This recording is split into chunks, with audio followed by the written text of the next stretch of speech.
Okay, it looks like we should be live.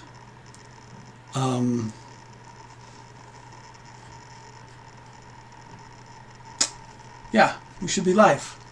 So I'm waiting right now to see if everyone can hear me okay and if the stream is okay. And if we can, we'll continue. So I'm going to just get a little bit of drink there. All right. Hopefully everybody's here and can hear me okay. And today we're going to play the Seventh Continent. And we're going to play the curse, the Voracious Goddess. I'm just going to give it a few seconds here.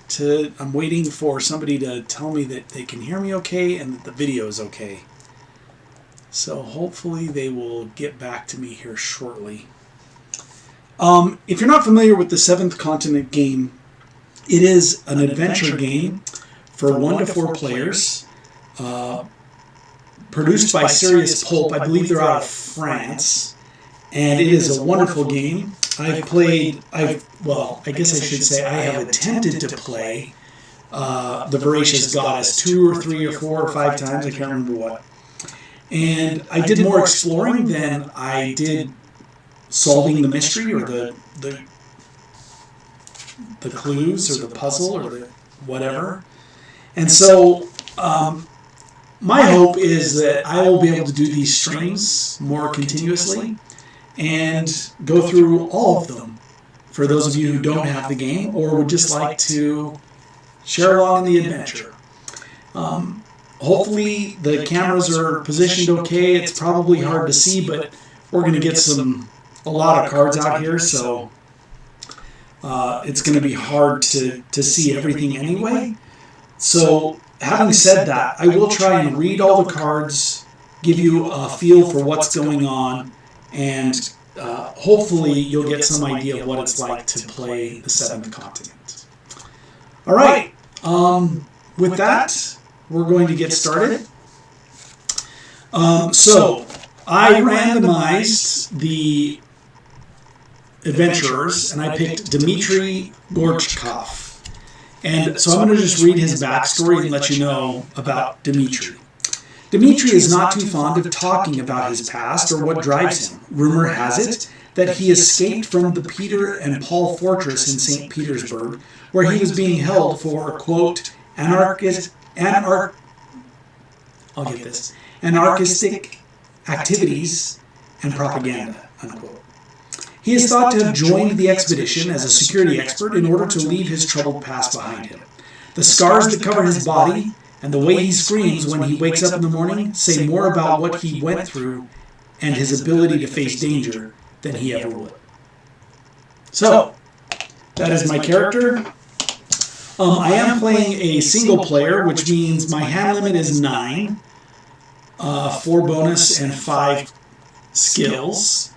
And my, I forget what it's called, the portion of my skills out in front of me are limited to 4x4.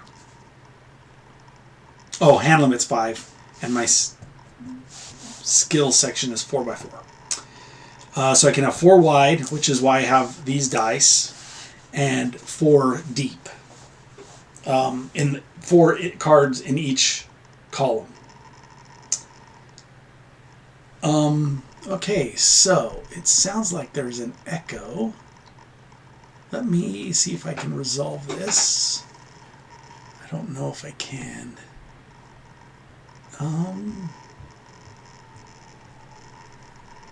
What if I turn this down? Okay. In the chat, will you let me know if it's still echoey? I don't know why it would be echoey. All right, that's okay. That sounds a little bit better now, I guess. Let me try one other thing here. There, I just softened that up even a little more. Maybe it was just too loud. I'm not known for being quiet, that's for sure. Okay, we will go from there. If you're watching, okay, looks like sound is better. Thank you, BU. Okay. Can you still hear me okay? Thumbs up or yes in the chat, let me know. All right, so that is the, this is the satchel, which all the satchel things go under. You can tell by that card right there. So, the Voracious Goddess. Oh, one thing I forgot to mention. I'm going to read this because this should be read before every adventure. Excuse me. So, Dmitry Gorchkov is the guy that I'm playing with. So, what is this about? Well, in 1907, a renowned explorer, you have just come back from the first expedition on the seventh continent, a mysterious land that was recently discovered off the coast of Antarctica, and probably the very last terra incognita in the world. You are recovering from your adventure when, whilst reading the daily newspaper, you realize that several other members of the expedition have disappeared suddenly for unknown reasons. Coincidentally, you have been lethargic for a few days, feeling feverish and finding it difficult to get up from bed. A cold shiver runs up and down your spine. You have to face the facts. An evil is consuming you from within. At nightfall, you fall into a restless sleep without knowing that, for you, this is only the beginning. All right, the curse we're taking on is the Voracious Goddess. Since you returned from that expedition, the vision of a strange, gloomy idol that seems to be calling you has been haunting your nights. The piercing cries of a few seagulls pull you out of a deep slumber. They sound so strange, as though they were laughing. You try your best to understand where on earth you are. How did you end up in this place? Your memories are clouded and you seem unable to remember. While sifting through your journal, you come across a handwritten sheet, upon which something that looks like a route was drawn, along with several statuses. As it so happens, one of these statuses look exactly like the idol from your restless dreams. Begin the adventure by putting a 010 card into play. Each player places their figure onto it. Okay, so here is the drawing. It's kind of hard to see, but it looks like there's a little island here and a little squiggly line, and then going across some channel, a little mount, some cliffs it looks like, and then I don't know if that's hills or snow or what that is, and then there's an idol right there. So it's a clue. It's the Voracious Goddess. We need card 010. So I'm going to come over here to my deck, which I have off screen, and find the first 010 card and put it into play. Okay, 010. Thick columns of yellowish smoke rise up from the cracks in the volcanic rock. To the east, the peaks of a rocky cliff look down, mocking the ocean below. All right, this is where we will start. I will move my satchel off screen. One of the things, and I'll kind of explain what happens as I go along so that those of you who aren't familiar with playing know what's happening. At any moment, when you draw one of these cards, you can use this handy little magnifying glass, and you can look at the card to see if there's any hidden numbers anywhere on the card. They're not super tiny. You can typically see them with the naked eye if you're looking. But that is one of the play features of this game, is that you can search for a different card, and then you would replace the card. All right, when you put your first card out here, you'll notice a couple of orange arrows here. So I'll reach over here to the deck, and I'll grab some of these matching ones, and I will put one there and one there. And those are places to explore. You'll notice that they have the cloud or the fog of war. That's to so that you can't reveal that unless you actually explore that action. And this little sign here, I have a little cheat sheet over here, but that little sign is to pathfind or escape. So from any adjacent card, I can explore based on the number of cards I have to draw in the blue diamond and the number of successes I have to get in the gold circle, or in the gold star. And in this case, it doesn't cost any cards. And again, your deck consists of 35 cards plus 5 adventure cards per character in play. So I have a 40-card deck here, I believe. And this is my adventure deck. This represents my life. As soon as this deck is gone, I run the risk of dying very quickly. So it doesn't cost anything. I can just explore and flip this card. Also, you'll notice that here I have action 005 that costs 1 card. And that little symbol there represents, let's see, it looks like a little newspaper. So it stands for go see or investigate. So it would cost me 1 card to investigate. I don't have to get it, no successes are required. And then it pulls card 005.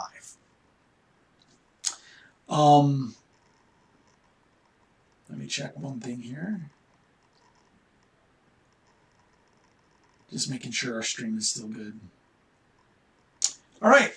And then, or I could walk. Notice down here that it has the walk symbol, or I guess that's move or backtrack. So if I want to move off of this card to another adjacent card, it costs 1 card from the deck. No successes are required, and then I can move up to any spaces away that are revealed. And in this case, no cards are revealed, so I can't even take that action. So, okay, I think that explains it. So what do I want to do? I could explore these cliffs over here, or I could go north, or I could go west. I think I'm going to explore west. I'm going to take this action, the signpost, which is Pathfind. So I'm going to Pathfind this card. Nesting. You hear the squawking of a little ivory white bird that looks like a distant cousin of the crow. It seems to have a broken wing. So, what do I want to do here? I can take the, is that the heal action? Yep, cure heal, where I flip 2 cards and I need 2 successes. And without further, and then I would read this. I could take the hunt action, I believe is what that is, the fight. 0 cards, 0 success, and then take that. Or I could just Pathfind and discard the card.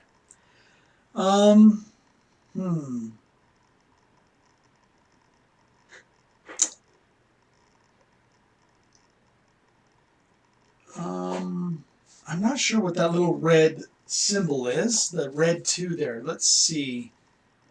What is that little red 2? Is that a new one from the... I don't know. I don't remember what that red 2 is. It can't be a new card. Oh! Mastery. If you draw X cards or less from the action deck during the cost step, and the action is success, you may shuffle some or all of these cards back into the action deck during the skill step. I see. So if I draw 2 cards and get 2 successes, I can shuffle up to 2 cards back into the deck. So I think what I'm going to do is I'm going to take the fight action because I don't want to spend that much life on this action. So, yeah, I think I'm going to just take the fight action, which I could do 0. There's a 0+, so I could draw cards from the action deck to try and get some skills out. Or I could just draw 0, not draw any, and just take the 001 and then banish this card. And I think I'll draw a card. Let's do it. Oh, got a curse right off the top. I'm glad I got that out of the way. So I drew the top card to see if I could get a skill. And it come up a curse. The only time the curse applies is when we're drawing from the discard pile, meaning if I run out of my draw pile, if I run out of this pile, I have to draw from the discard pile after shuffling, and if I ever draw a card from the discard pile, I lose immediately. So we're still good. So I will banish this card, and I will put it in my banished spot here, and I will get 001. Let's see what it has to offer. Oh, I got some meat. Cool. So, yeah, this will allow me to randomly take 3 cards, or 6 if I have a fire resource, from the discard pile and shuffle them back into the action deck. And then I would return this card. So essentially, this helps me regain life. So that was good. I will keep that in my hand. Okay, now we put card 009 down because that has successfully been explored. So I will get in the deck and take out the first 009 card, and it says, the ground is totally barren here. In fact, the only vegetation, Freudian slip, the only vegetation among your surroundings are clumps of red seaweed clinging to the rocks. Plumes of yellowish smoke spurt from the ground from time to time, swirling around a dead seagull. Well, that doesn't sound good. Now, I can't move there yet unless I take the move action, which requires me to draw 1 card with 0 successes. And then I could come over here and explore. Or I could flip this card for free and see what's up here. I think I'm going to flip this card because it doesn't cost anything, just to see what my surroundings are, and then we can go from there. Sea urchins! The ground is covered with hundreds of little reddish creatures that look like sea urchins. You will have to tiptoe through the colony if you want to continue this way. Each character getting involved in the following action may discard any number of cards with the keyword skill from their hand and or inventory. For each card discarded this way, you get 1 success during the result step. So in this case, I need to take, if I want to take this action, indicated by the white square there, which I think is a balance action. Let's see. Yeah, balance or jump, because I'm tiptoeing through the urchins, if you will. So if I want to take this action, I have to I have to draw at least 1 card and get 2 success. And then for any skill card, I discard. And you can tell the card down here, this says food and stamina, and this one says explore. So I don't have any skill cards to discard, so I would obviously have to draw more than 1 to make it successful, to see what is up here. So I don't think I want to go that direction because there's obviously some stuff I can explore for less expensive over here. So I think I'm going to do that. So I'm going to take the move action, and I'm going to flip up 1 card, which is a skill. Knowledge is power. And if I decide to, I can take this action, which is a knowledge check. I believe that's what that is.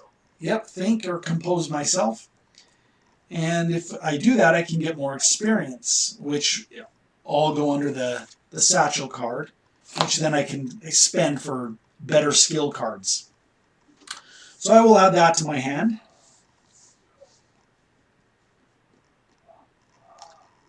All right, and then I can take the move action. So I will come over here. Now I have 2 more explore cards that come down as indicated by the orange circle with an arrow. And then the level number is 1. If that was a 2, we'd draw from the 2 and 3 and so forth. So everything's looking good. All right. So I can take these 2 actions for free. I can investigate. That's what that little search or examine, I guess is what it is. The little magnifying glass there, which doesn't cost anything. So maybe I want to take that first. Yeah, let's investigate. So we will draw card 013 and investigate that little spot there. Okay. Oh, I'm supposed to take the first 013 card I encounter, which is this one. You walk towards the dead seagull. When you are just a few feet from it, a gout of steam spurts from the ground and severely burns you. This definitely is not your lucky day. The active player takes a 104 card. I am, unfortunately, the active player, so I will draw a 104,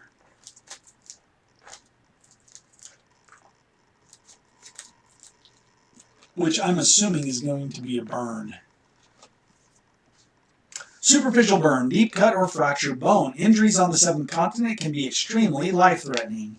So now I get this injured card, which indicates red, and that little symbol right there indicates that I need to discard a card. I believe that's what that means. The player must discard one card from the top of the action deck for each threat card they have in hand. I only have one, so I take one card and discard it. Look at that. That would have been a 2-star with a bow. Now, on a discard, I can't keep that. If it was a skill check, I could have kept that card. So now I'm injured. I lost the opportunity to get a bow. And now this one gets discarded. So we will put it in the past, which is a section in the card decks over here. I should not have investigated that stupid seagull. Well, lesson learned, I suppose. All right, let's see what's down here first. Habits and customs. Thinking back on the last few days before you left for the expedition, you remember your excitement at the prospect of all the discoveries you dreamed of making. If players have 3 or more cards with the keyword fetish, which I do not have, take a 420 card and banish this card. So, I do not have 3 or more cards with the keyword fetish. So, I'm assuming I just, so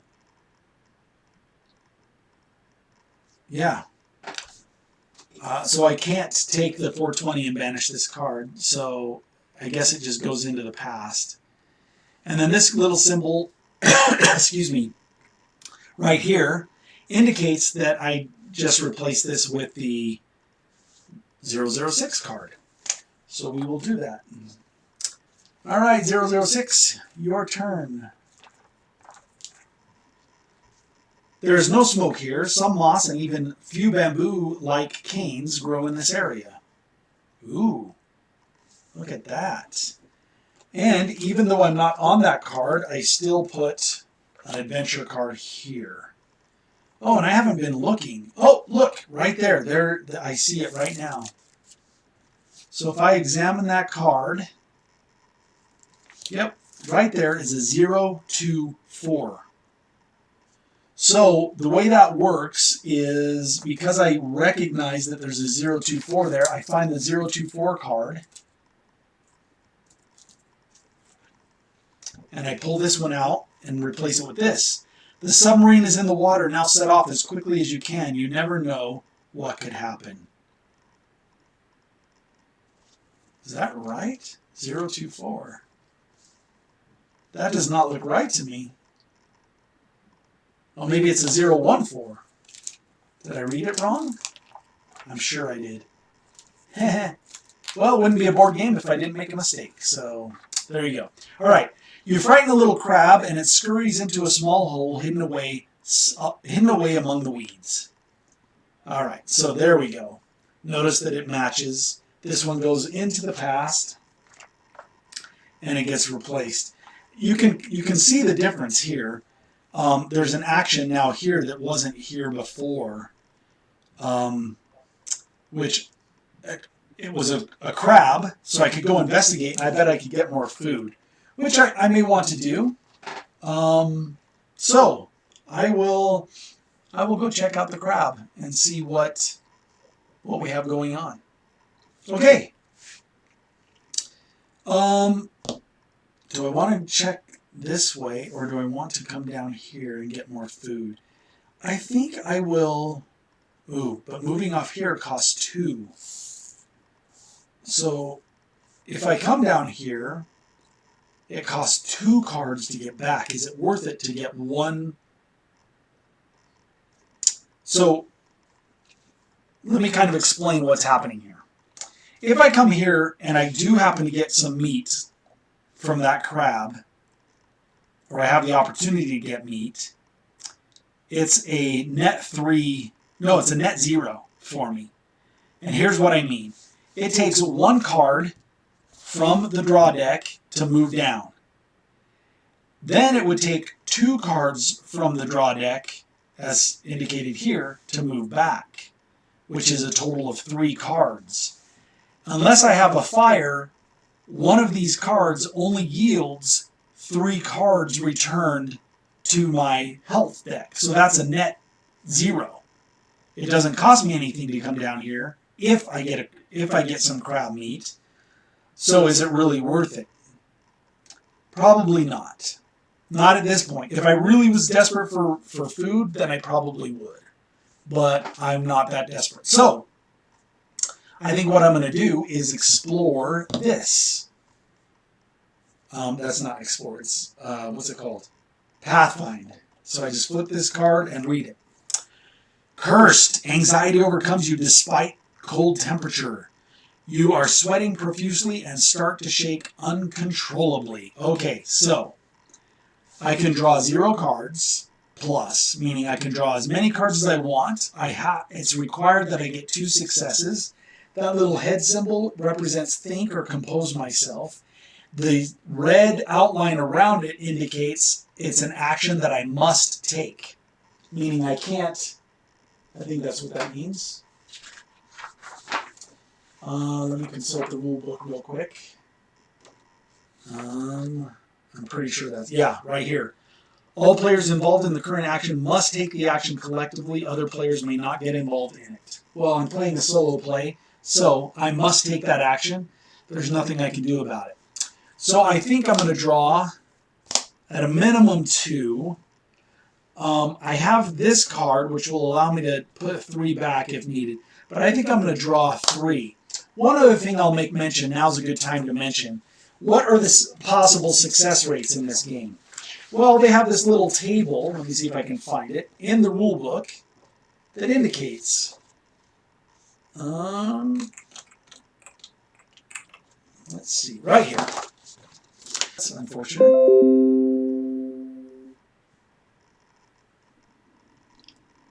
Okay, looks like we had a little bit of a glitch there. Hopefully it didn't interrupt anything. So let me start this over real quick. So the number of cards drawn indicate the number of successes. So if I draw 1 card, 2 successes would be 6% chance. If I draw 2 cards, 2 successes would be 45% chance. 3 cards would be a 75% chance of getting 2 successes.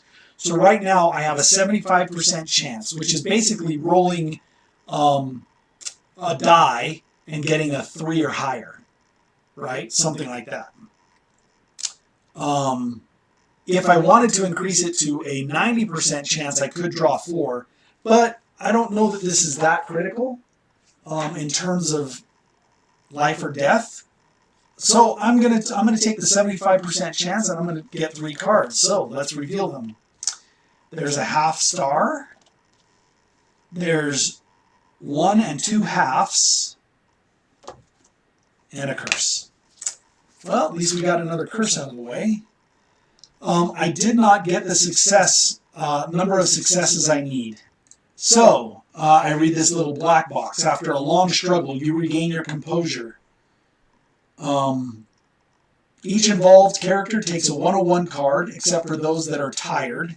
I'm injured, not tired. They take a 103 card instead, so I get a 101. Searching for the first 101. Here we go. 101. You are feeling increasingly drowsy and are struggling to stay awake. You cannot wait to find a safe, comfortable place to rest. I am tired. And you'll notice that on the tired card, I can take that action, and if I get 2 successes, I can get rid of it. On my injured card, I can try and heal. I can always take these actions at any time. And if I can draw 2+ cards, and if I get 3 successes, then I can return that card. All right, so I did not succeed, so this card goes into the past. I replace it with the 1015 card. So the first 015 card is right here. The terrain is split in two by a small bay. Ooh. So, we'll talk about this card in a second, but I have to deal with these. These go into the discard pile, or I can put one into my hand because my hand limit is still good. I still have space for my hand. Oh, I forgot my special ability. Let's back up to this.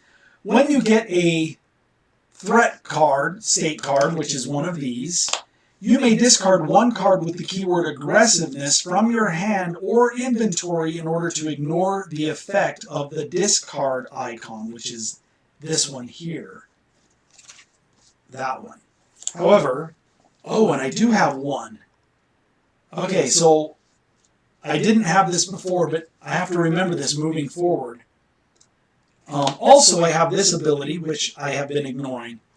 If you move to a terrain card where there is an explorer or fire figure, I draw one less card. Okay, so that doesn't come into play because there's no other explorers and I haven't built a fire yet. All right. Okay, so I drew these for the test on this card. I failed, so I took my tired card, which is this one. This card flips up, so now we got to deal with these. These go into the discard pile. However, every time you do a skill check for success, not a skill check, but I guess it's a skill check for success using these stars on these columns, and notice that's not 2 stars because the stars have to match. For example, if I would have drawn this card, you'll see there that I have 2.5 stars. But I didn't, so I only have 1 and 2 halves. I know that sounds kind of weird, but that's what it is. So I get to decide which card I want to keep. Forewarned is forearmed. This card, you may discard this during a result step of an action you are involved in order to apply the following effect. I can use it as 1 success. Or I can take the skill of a snowshoe, which costs 1 wood and 1 rope, or I just discard 3 cards and I can build that. I don't see any snow yet, so I'm not really excited about that card, so I will discard the snowshoes and I will keep this card, which takes my hand up to 3. And if we look at the limit, my hand limit is 5. That is the blue thing there, which represents these blue-handed cards. And I have 2 currently. All right, now let's talk about the next thing. Let's talk about this card. You'll notice that on my clue card, I can see right here a little squiggly line going across the bay, which is interesting because I think we're right here on this island. Excuse me. You'll notice that there's little mountains. I don't know if you can see that very well. I'll try and hold it up here. There's some mountains here. There's a little squiggly line right there that goes across the bay, which is this card. So this is interesting. It kind of tells us where we are. And it looks like that's the direction we need to go. So maybe we do this. I need to do a balancing act. I need to draw 3+ cards and get 1 star. I happen to have this card, which allows me to play it for a success. So maybe I'll be okay, regardless. Okay, so I can discard this during the result step of an action I'm involved in, meaning I don't have to decide beforehand. I can do it during the result phase, which is after the cards are drawn. So I think we want to head this direction. The waves break and crash loudly against the jagged rocks. Getting to the other side is not going to be an easy task. All right, so we're going to draw 3 cards. 1, 2, 3, because I think we're going to go this way. Yeah, we're going to go this way. Let's see what we get. There's the success. Another half star, 2 successes. So we got way more than what we needed. So we were successful. So now I just need to decide which card I want to get. Do I want a club, which could help with hunting? And what's that little key? Open, lockpick, or close. So I can bash doors or bash things open with the club. A rope will help me climb. I believe that's what that symbol is. Yep. Or build a fire. Is that right? The fire symbol. Make fire. I can make fire with that, which would turn this meat crustacean card into 6 cards to return. And this card also helps with strength tests. Is that what that muscle man arm thing looks like? Pull, push, or lift. All right. This card, the panpipes, helps with music, play music. I can also use it to build a campfire, and I can also use it to think or compose myself. Now, what does this mean? This means that if I were to take one of these cards and build it with the cost above, I would then put it into my skill pile, which shown on the back of this card is one of these 4 columns, right? And then I would put a die on it, top, indicating the number of pips. So if I came across the fight action, I could spend a pip to use this number of successes. It doesn't eliminate the number of cards you have to draw, but it can give you successes. So, I really like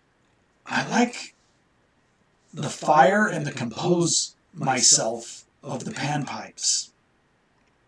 The thing that I like most about this is that I've already seen, I believe, 2 cards with the compose myself that could have come in useful. It also has the fire, which turns my crustaceans into 6 cards I can return if I cook this over a fire resource. But I also like this, especially with the cliffs. I don't know if I'm going to need a rope. The other thing to note, I will point out here on these 2. If I have bamboo available to me, I can build this for 2 less cards, which is what that says right there. If I have bamboo, I can build, instead of for 3, it builds it for 2. And there happens to be bamboo right here. This one, if I have access to stone, I can build it for 1 less. So instead of 3, it would be 2. And there happens to be stone here and here, as indicated by these icons. So maybe here's what I do. Maybe I do take the pan because of the bamboo, which would allow me to build this for 1 card. I can then move.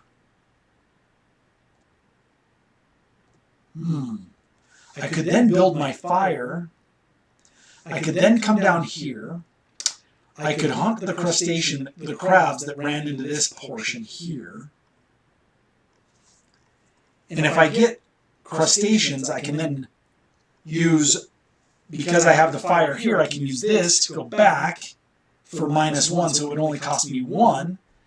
And then because I have the fire and can get 6, my net is plus 10 instead of net 0. I think I'm going to do that. Okay, I'm going to keep the panpipes. I'll discard the rest of those cards. And before I attempt to cross here, I'm going to try and get my crustaceans built up. So what I'm going to do is, I can't build the fire there yet.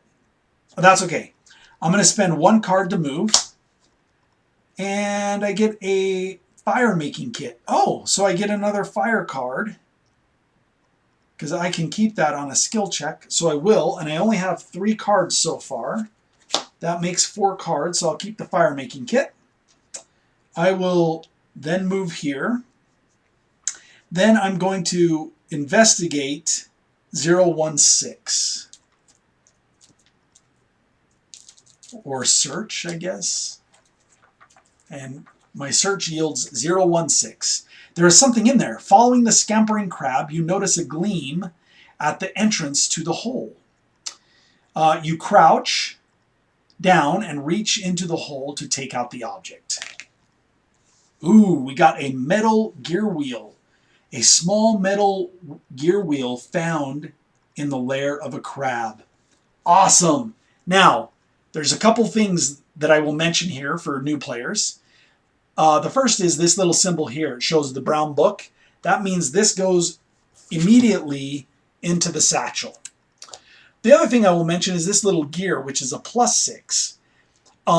So this gear indicates that if there is an action card, notice that this one has a similar one.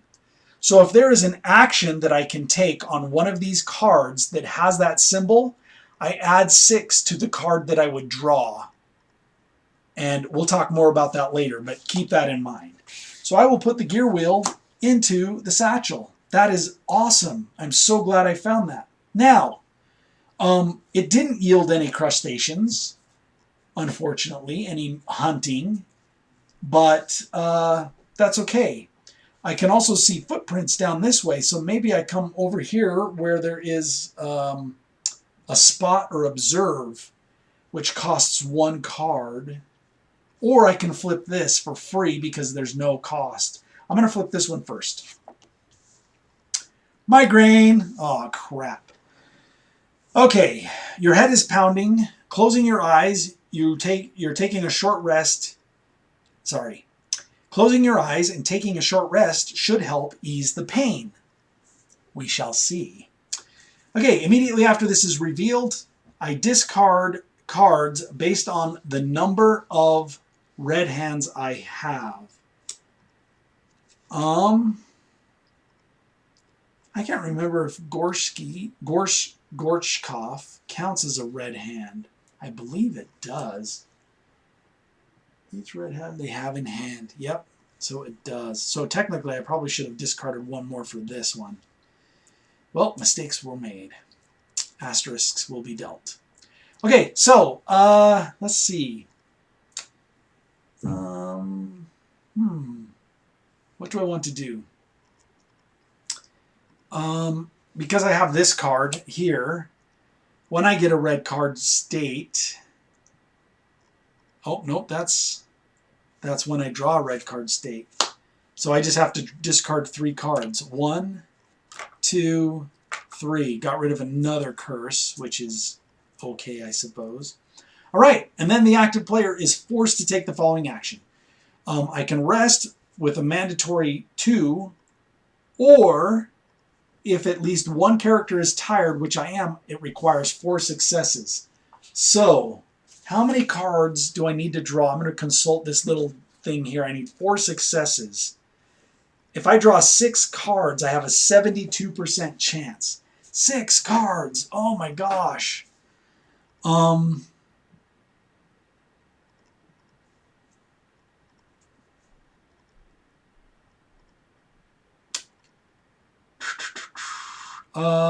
Let's see, what do I want to do? I'm tired, so I'd have to get at least 4.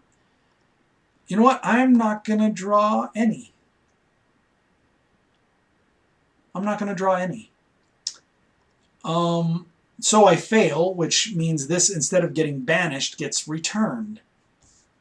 So, technically, basically what I do is I take this, and I shuffle it back in, so now it's a card that can come up again as a revealed investigation space. Yeah. Okay, that's shuffled enough. I will put those back in. And then I will draw a 004, the first 004 card, which is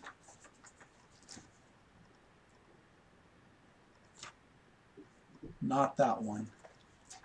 That's for an expansion. So I'll draw this one.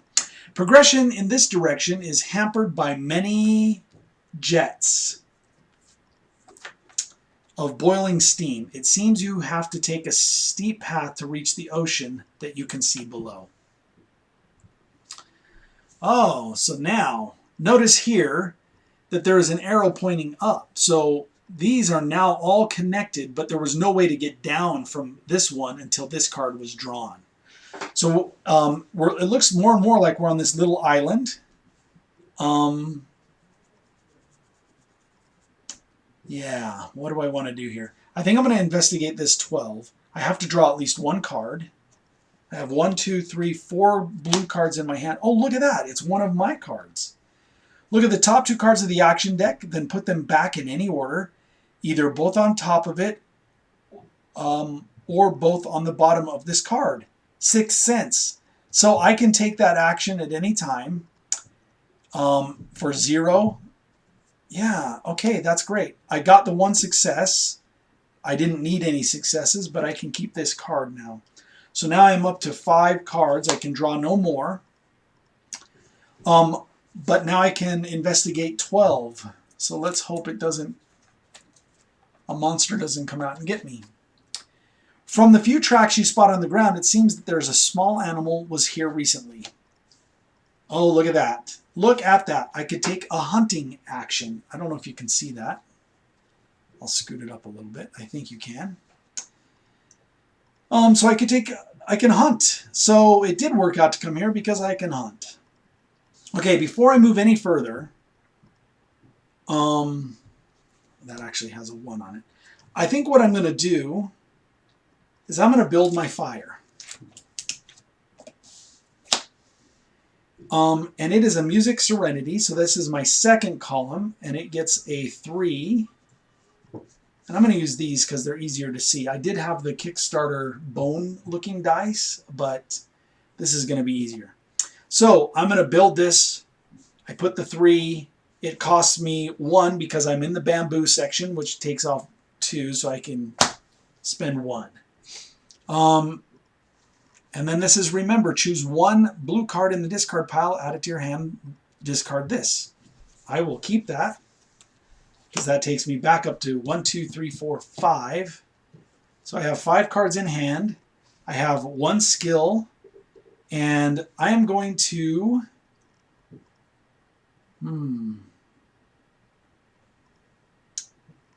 wait, was that the one I wanted to build? Yeah.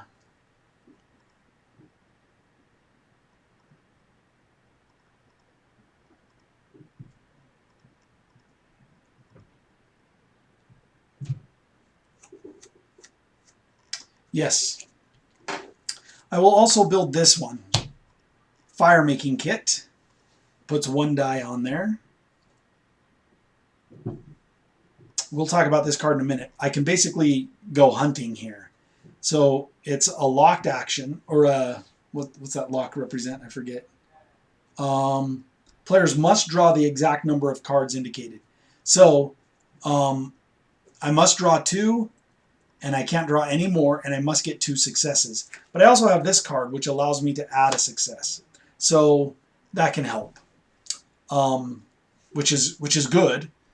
We'll see how it works out in a minute. Okay, so I placed my fire making kit. Now, it has this action which allows me to put a fire figure into play on your terrain card, and then discard this card. However, I'm down to 4. I have a hunting. I'm going to wait to build the fire. If I successfully hunt and get another meat, crustacean, or some kind of meat card, then it would be worth building the fire, because then I can return 1, 2, 3, 4, 5, 6, 7, 8, 9. I have 9 cards in my discard pile. I'll be able to return up to 12 with 2 of these cards and a fire. So let's go hunting. Okay, so let me make sure.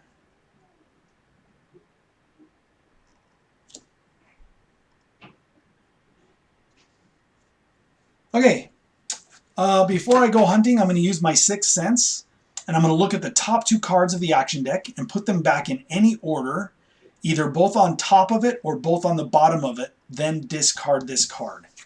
Because I really want to be successful at hunting, so I will expose the top 2 cards. Look at that. Look at that. And I have a 3 here, so I'm going to put these back in the order I discard my card, and then I'm going to take this hunt action. I must draw 2 cards and get whatever number of successes I get. Depending on the number of successes I obtain, I take the corresponding number of 030 cards. So I will draw 1, 2, which yields 3. But I'm also going to include this one for 4, which will give me 2 030 cards. So that one gets discarded. I get 2 030 cards.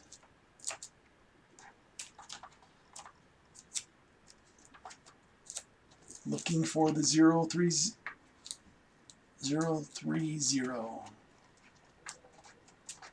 I will take 1, 2 030 cards. And it looks like they are stone-eating crabs, both of them.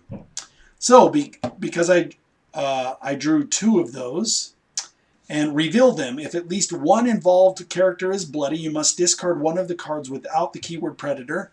I'm not bloodied. I am tired and injured, but not bloodied. So I don't have to discard any. Then choose one of the remaining cards, which represents the result of your hunt. Return the other cards. So I will return this 030 card. And then I will take 1001 card. 001, another crab card, which I can put right here. And that goes up to 2. Because it was added to the same stack. Okay. So this one gets discarded. Then, let's see, choose one of the remaining cards, return it. So, I'm sorry, this one gets returned. So 030 this one gets returned also. Then, there's this little symbol here, which means replace this card for the gold version of 012. So let's find 012.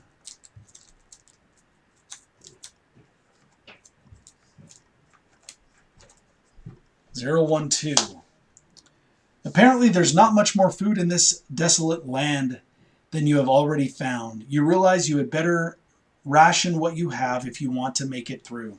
Immediately after this is revealed, one involved character may discard 2 blue hand or skill cards from their hand in order to choose 1 skill card in the discard pile and add it to their hand.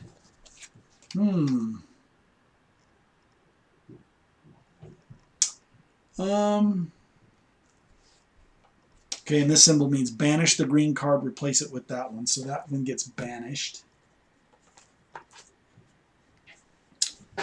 Okay, let's see. So I could discard 2.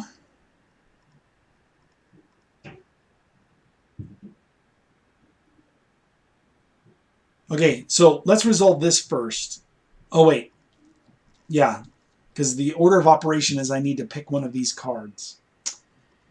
So, I can get rudimentary flint, which allows me to build fires.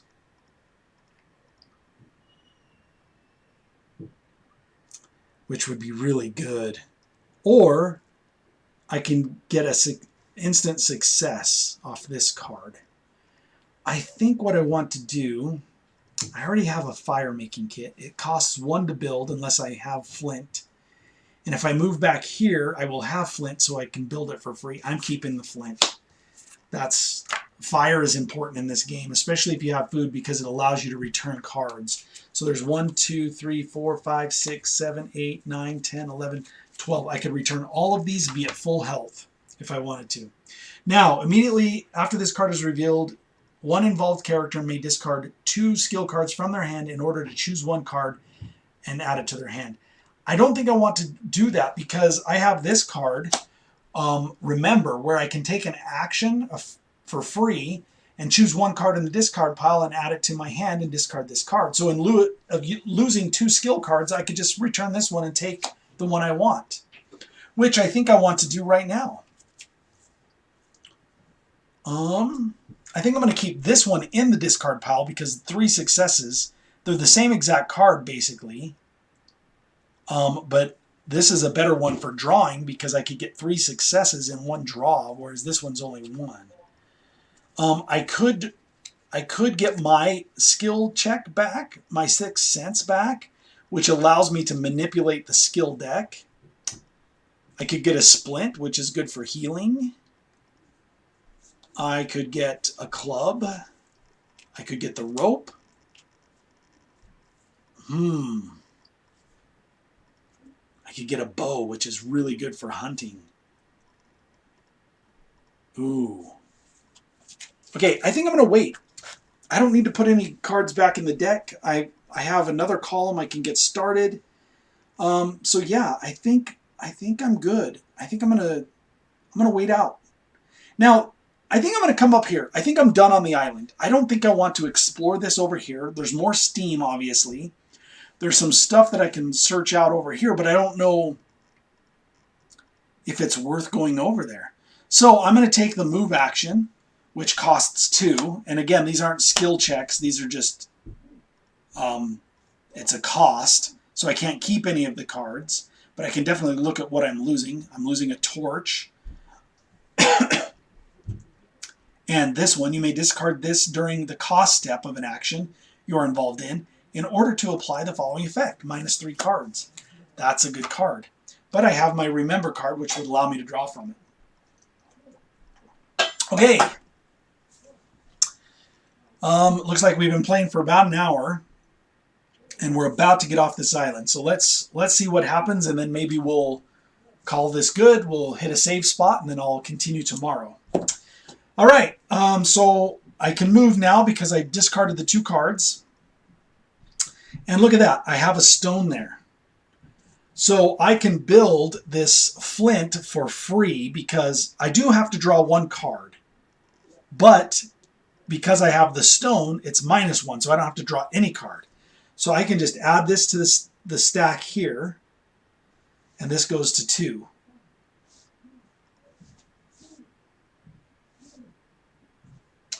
So I have 2 cards, and for making fire, I have 2 meat cards, which would yield 12 of my discard back. And I think I want to take this action, which I have to get 1 success out of 3 cards. And again, if I refer to the handy-dandy rules, it gives me that. I should print one of these. The success rate.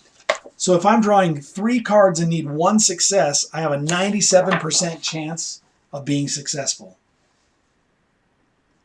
So, do I trust that this top card is going to be a success to go across here? I think so. So I'm only going to draw... Oh, but I have to draw 3. 1, 2, 3. Here we go. Success! Success! And another half star. Okay, so I was successful, and I have to decide which one of these cards I want to keep. Do I want to keep the Learn by Doing, where I can discard this and remove the cost? So in this case, I could have removed 3 from there. I can get one that helps me hunt or rest, and I am on here, which would yield a -2. Ooh, that might be a good one. Or Skilled Fighter. If the following effect applies, as long as you have this in hand. Oh, the following effect applies. So I can draw 1 less or add 1 success. Ooh, that's a great card. Here's what I'm going to do. I'm going to take the Deadfall Trap because I love that card. That's a great card. This is good, but we're not in dire straits yet. And then my Skilled Fighter gets discarded. But I think I'm going to use this Remember and discard and get my Skilled Fighter out of the draw deck. And the only reason I'm doing that is because this is a permanent effect. So as long as I have this in my hand, so it takes up one of the 5 slots in my hand as indicated by the satchel card here. But as long as I have it in my hand, I can draw 1 less card on these events, and I get 1 automatic success. So that's great. Okay, so I succeeded. So I put a 17 or a 9 card in play. 9 is pointing here, so that 9 card is already in play. So now we need a 17 going this direction. A 30-foot long submarine is hanging from 2 cranes, keeping it above the surface of the water. There is not a soul in sight. And we... so put a 17 card into play in the space shown, unless it's already there. Each involved character moves their figure onto it. So I'm going to slide this over so hopefully you can see better. So there we are. We are next to a submarine. There is nothing else to, no fog of war, if you will, that we found in these. So I can come here and pray. I can come here and, what's that action again? Go see or investigate. Or I can come over here and search or examine the submarine. Huh. All right. So let's come down here and pray. Yeah, let's do that. Costs 1 card. Bamboo blowpipe helps with hunting. I have space, so I will keep that. Prayer is successful, whether you're religious or not. And here we go. Card 39.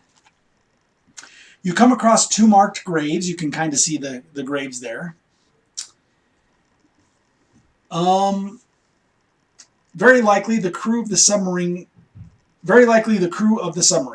The ground here is very rocky, and whoever tried to bury them here appears to have attempted to dig a proper grave before giving up and covering the bodies with stones in the form of cairns.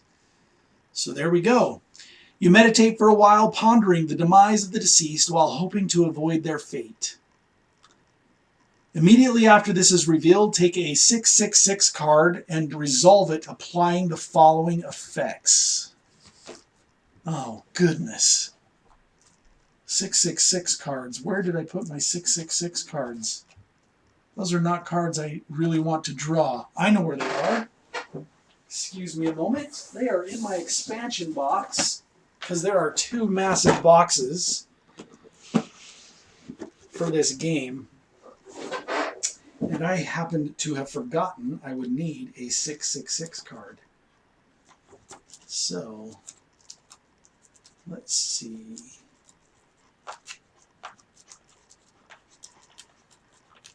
Okay, I happen to know that these cards can get really nasty, these 666 cards. So what I'm going to do is I'm going to draw 3 and shuffle them, because I don't know what order they're in. And I'm going to draw a 666 card. Okay. A veil of fog mysteriously forms around the grave. Luckily, the veil quickly vanishes. Your instincts tell you that you have been lucky this time. Because it says here, for each skull card in the discard pile, randomly take 2 cards from the discard pile and shuffle them back into the action deck. Oh, yes! So how many skull cards do we have? We have 1, 2, 3. So for each skull card, randomly take 2 cards from the discard pile. So we get 6 cards. That is so great. And then you'll notice this action here adds wood and stone to the territory that I'm standing on. So now we have wood and stone resources, which means I could build my Deathfall trap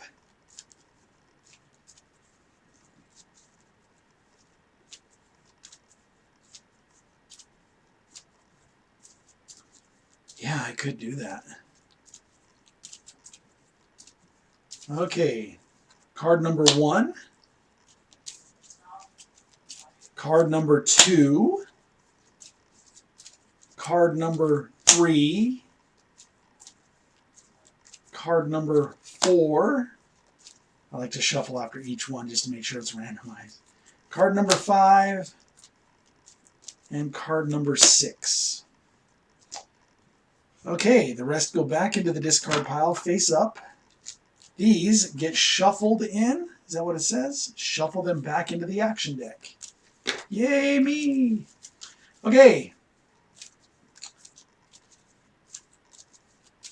And no other actions. That's awesome.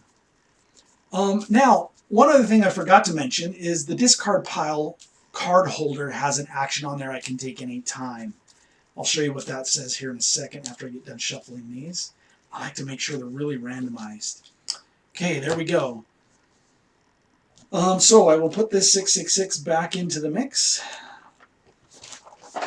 And put those out of the way. All right, so see here, the discard pile. You can choose choose this side or this side. I chose this side. When you can begin or continue a game, and at the start of the game, I chose this side. A thought for those who died on the first expedition. When a grave can be seen on your terrain card, I can take the this action. So I probably should have done this first, because with a lock, it says players must draw the exact number of cards indicated by the action unless they choose to apply the card effects from their hands or inventories. So I don't have to take that action because it's not mandatory, but if I take that action, I have to draw one card and it requires one success. And then so I could take that action and shuffle 2 cards back into the action deck if I'm successful. So anytime I see a grave, I can go pray. If I'm successful, I can. That's another way to heal my action deck and get my action deck built back up. So with the advent of praying here and shuffling 6 cards back into the deck, I'm down to 1, 2, 3, 4, 5, 6, 7, 8, 9, 10. And remember, I have the meat over here, which gives me 12 if I build a fire. So I'm in no hurt for cards. Things are going great. So I think I want to look around this whole little island here that we crossed to. The other thing I'd like to point out is we crossed this little bay, it looks like, because here's this little horseshoe-shaped island in the clue of the Voracious Goddess, which looks like that. So I'm gonna explore the entire island. I'm gonna look at 164. It requires me to draw a card. Yes. So it's a remember card that comes off, and I draw 164. So let's see if I can find 164. I have to say, the Serious Pulp did a great job with this game. If you like story-driven action-adventure games where you, I guess it is luck-driven because you have the cards that you draw, but there's more to it than just rolling dice. This is by far a great game. Better than a lot of the other ones I've played, that's for sure. Okay, you gaze upon the wide, endless ocean. The surf is rough and choppy, and the salty spray from the waves is enough to tell you that the water is freezing. All right, swimming away will certainly not be easy. On the other hand, if you stay here for more than a few days, you will likely die. That's not a good sign, because we got a lot of food, but there's no other place to get food. So if I decide to, I can take this action, which is swim, I want to say. Anchors, swim or sail, yep. I must draw 7 cards or more and get 11 successes if I want to try and swim. I'm assuming that we're trying to swim that channel right there from the island that we're on, based on the Voracious Goddess card that we can see here on the back. But if we can get this submarine running, I don't know that we can, but if we could, that would be incredibly awesome. Because then we could probably just sail instead of swim, and we wouldn't have to draw as many cards. So because we're on this card, we can take we can do that search action there. Search, is that what it is? Yep, search or examine. So let's go examine the submarine. Card 022.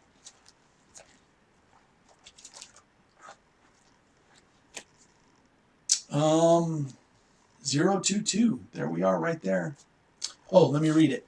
It's probably off screen a little bit. So technically, you're not supposed to slide this around. When you run off, you're supposed to roll everything up and continue. But I'm not going to because I'm limited based on what you can see at home. Each chain runs through a pulley located at the top of a crane. Lowering and submerging the submarine obviously requires great precision and skill.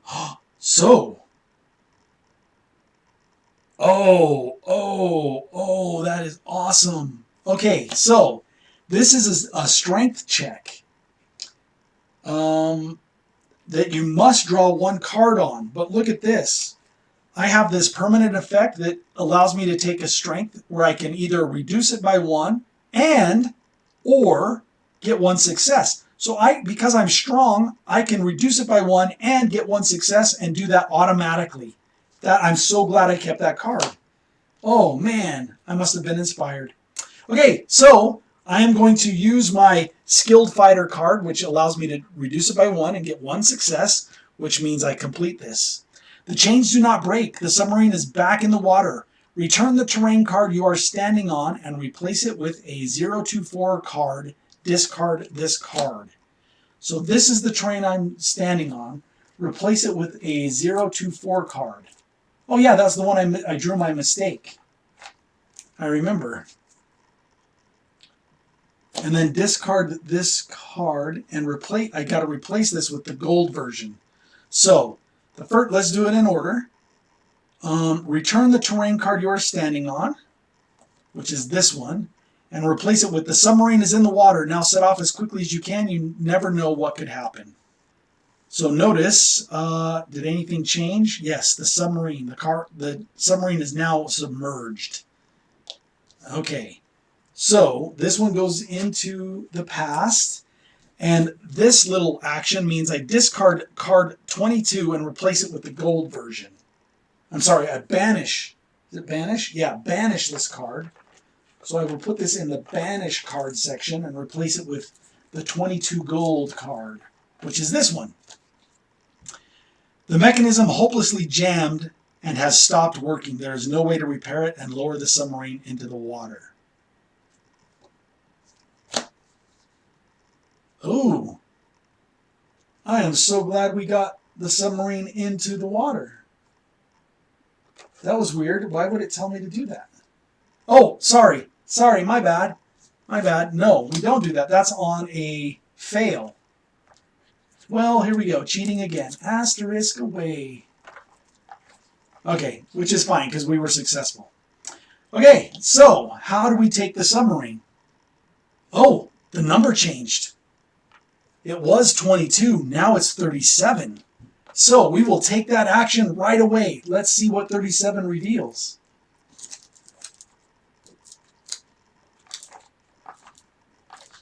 Here we go, 37.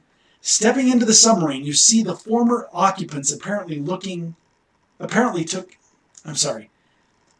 into the submarine, you see that the former occupants apparently took anything of use. Okay. So that card goes there. This card goes into the past. There we go.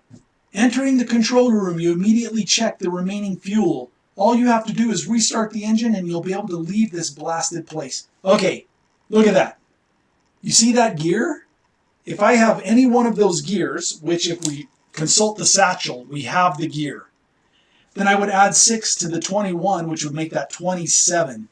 I would have to do this, the hand, which is take or handle. That little red staircase indicates that every player has to take the action or no player can. And of course I'm playing solo. So, I'm going to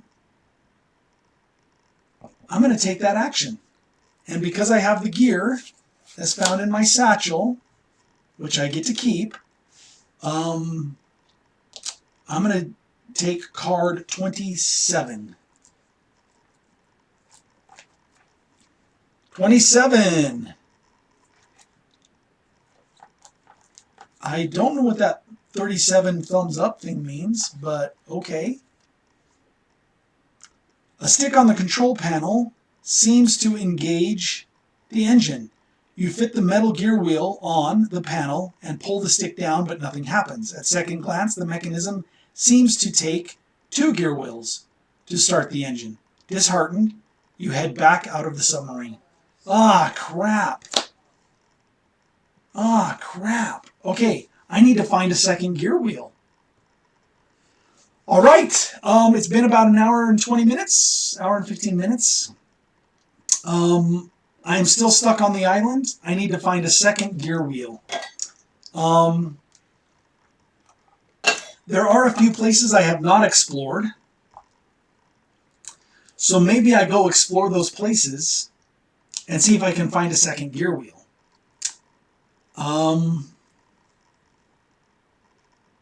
Yeah. Yeah. Okay, so I head back out of the submarine. I need a second gear wheel. That's clever. That is really clever. See, I had the first one. But you notice that there are 2 gears on that flag there. So I should have known that that would have been the case.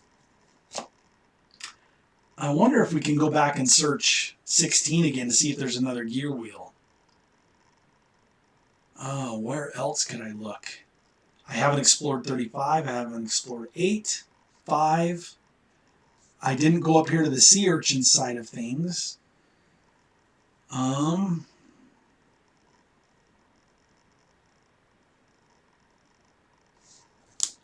Card is at 39, so that's the right card there.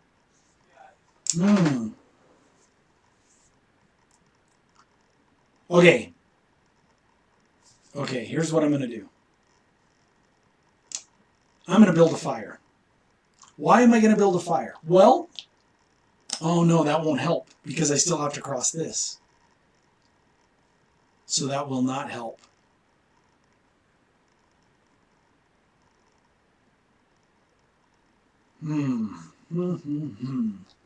What to do? Where am I going to find that gear? The other alternative is to try and swim, which I don't necessarily like that. I have a working submarine. I just got to find that second gear. I think I'm going to go find the second gear. I think that's the thing to do. Yeah. I think I'm going to find the second gear. So let me check the stream here real quick. Make sure we're still going. That's good. Okay. Yeah, I'm going to go check the gear. I'm going to see if I can find the gear. So in order to cross back across this divide here, I have to do the balance check, the balance test. Is there anything I want to build while I'm here? Ooh, this deadfall trap would be awesome to build. It has the keyword aggressiveness.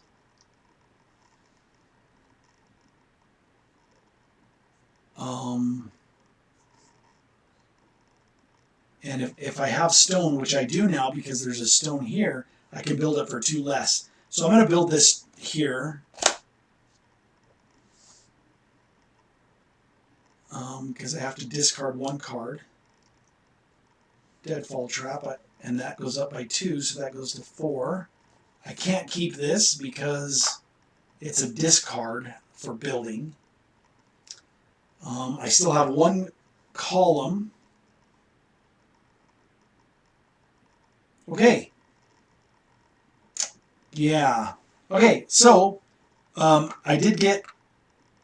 Oh, that was 1. Oh no, that was for the build. Okay, so now I got to take this action, which is 3. I don't have a balance skill that I can take. So much for that. I could add... Oh no.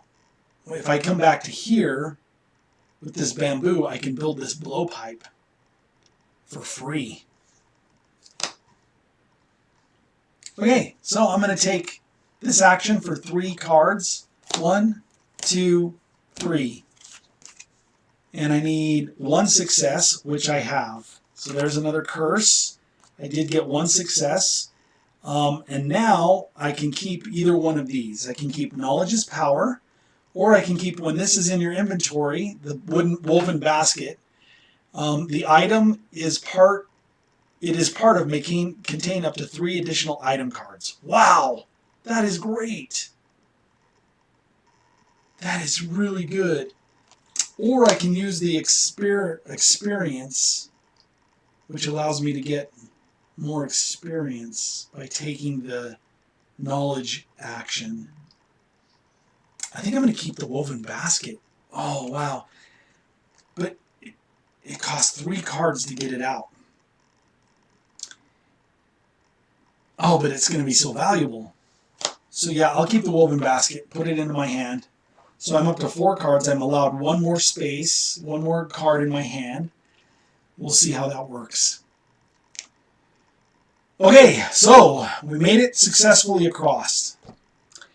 The first thing I'm going to do here, because I have 2 options for building fires, I am going to build a fire,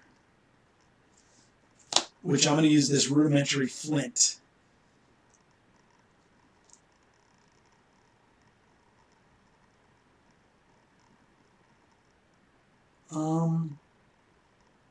No, I'm not.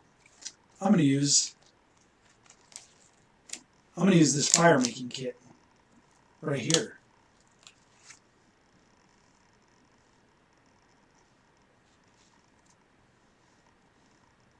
So I'm going to take that action, so this goes down to 3 from 4, and I have to draw 2+ cards.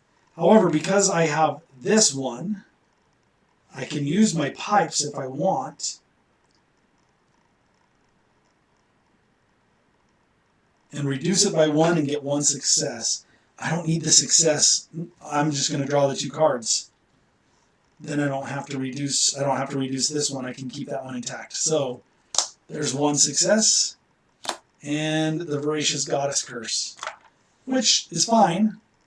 Fighting Fury. For every 3 cards drawn during the cost step, no more than 3 successes, discard this card. Okay. I will keep that card as well. So there's 5 cards. And if I remember right, if I draw a card that I want and I don't have space, I can discard 1 card. So I'm okay there. All right, so I built my fire, so I'm going to take my little fire token and put it here. What does that do for me? Well, first, it allows me to cook meat if I want to. But secondly, I can move anywhere onto the island. And using this, if I move to a terrain card where there is an explorer or a fire figure, then it costs me 1 less card to do so. So if I'm moving back from here to here, it doesn't cost me anything. Now, the other thing I should mention is now that I'm on this island, I can move to any one of these cards for the move cost. So I could pay 1 card here and move all the way to here if I want. So that's good. But I need to go where I think I'm going to find the...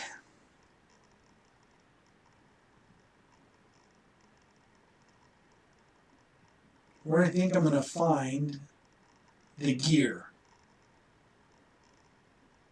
And I don't know. Is there another 16 card? I'm not sure how that's supposed to work. Yeah, I'm going to come here. I'm going to spend the 1 card, which is a think action. Because it is a... Oh, I can keep that card if I want to.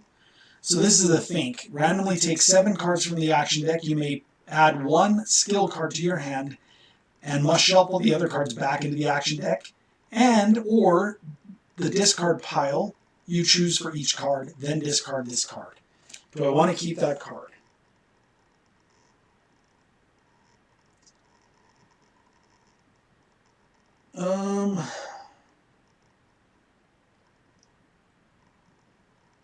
Yes. I'm going to discard my Fighting Fury, and I'm going to keep this card. Now, I'm on bamboo, which allows me to build this blowpipe for free. So I'm going to build it here with my deadfall trap, and this goes up to 6, because that is a 3. So, yeah, because this card is a 3, it will increase the skill on that card. Let me check something here. Yeah, so you can see that goes up to 6 because this is a 3. All right, so I'm just trying to fix my screen here so I can see what's going on. Excuse me a moment while I play with the stream. There we go. Okay. All right. So you can see this is a 6. So I'm going to add this blowpipe to this column right here, which maxes out that column. And I'm sorry, that's a hard card to see because of the glare, but you get the idea. All right, so I'm here. I'm going to go for 16 again. And let's see what 16 yields. Should have done that last time. 16. You insert your arm into the hole again, but find nothing worthwhile. You notice that the ground around you, the tunnel is loose and crumbling. You could easily dig out and hide in there. Okay, so hunting gives me 1 extra star.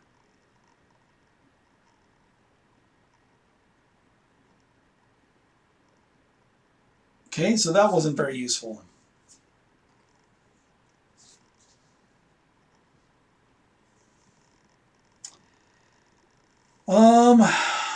Well, I guess I don't have any choice but to walk over to here, which is going to cost 2 cards. 1, 2.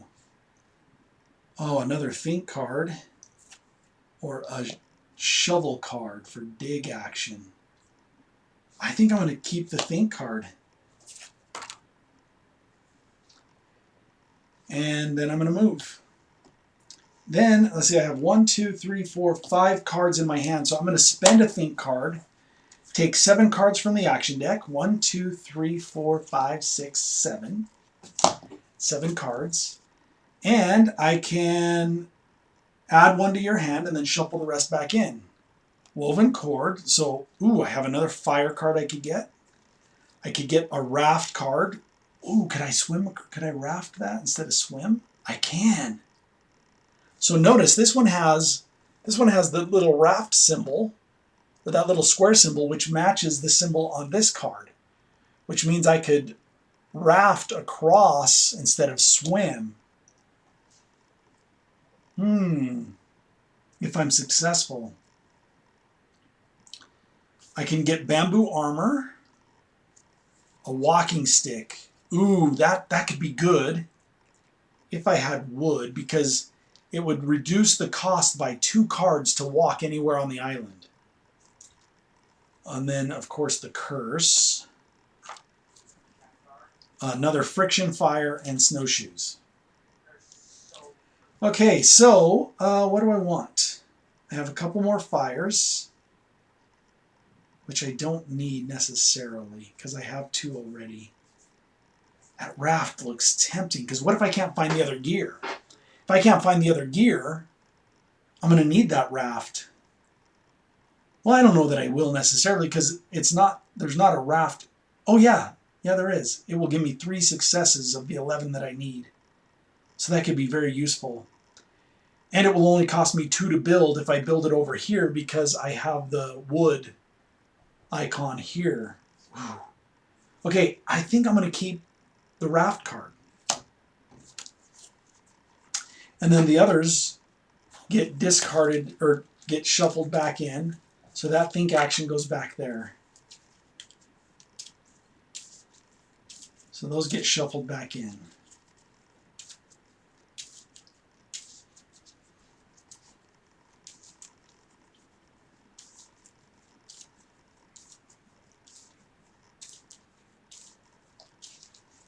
All right, what do I want to do here?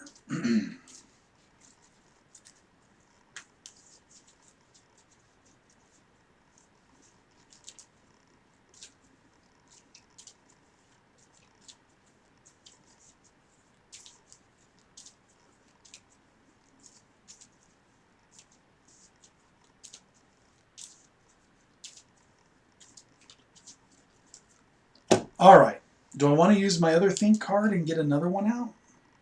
Let's do it. So I'm going to spend my other think card. Well, but if I do that, I'm already at 1, 2, 3, 4, 5. I got to do something though. because I need to clean out my... Maybe I'd use this one. It costs 3 to craft.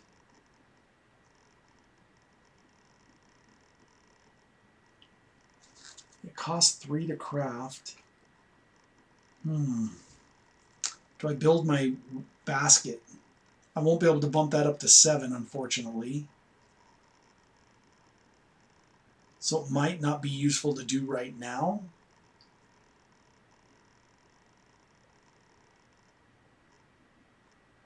I could put it over here with the meat. Maybe that's what I do, and then whatever I start stacking over here after the meat comes off.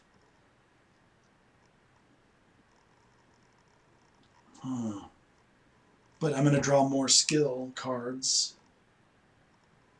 Nope, I will wait. Okay, so let's search that little eyeball spot or observe. We're going to look at 35. We don't have to draw any cards for it. So let's see what's on 35. I hope they're not sending me on a wild goose chase looking for another gear that may or may not exist. Does anybody know if it already exists? If you know, let me know in the chat. Okay, 35. You find a moss-carpeted hovel where you can get some rest and comfort away from the elements. Oh, nice. So that one goes right there, which says, immediately after this is revealed, one involved character may choose one card with the keyword stamina in the discard pile and add it to their hand, or shuffle it back into the action deck. Yes! So there's the shovel, has stamina.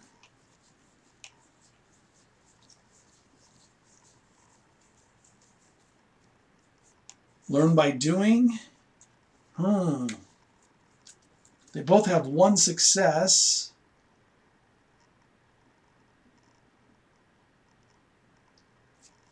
I will shuffle the shovel back into the deck.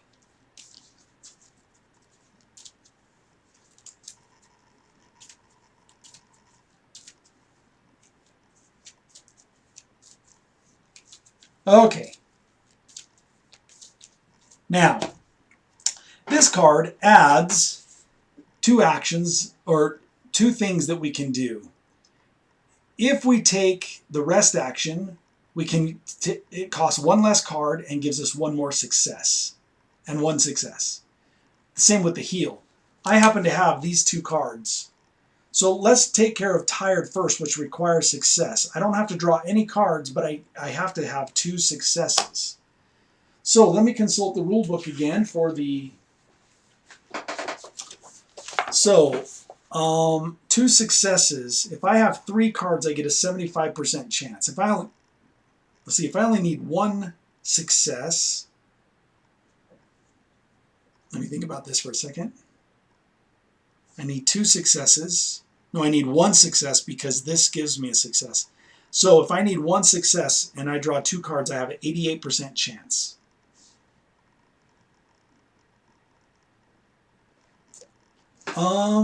So maybe I still draw 2 cards? Or do I draw 1?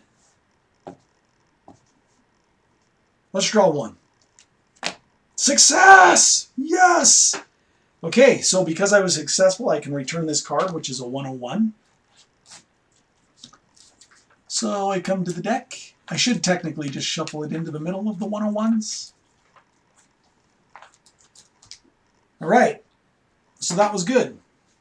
And I can keep this if I want, which is woven cord, which allows me to put a fire into play if I want to put a fire into play.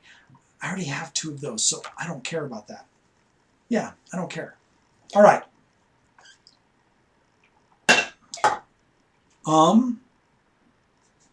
The other thing, do I want to cure this injury I have here? I'm injured.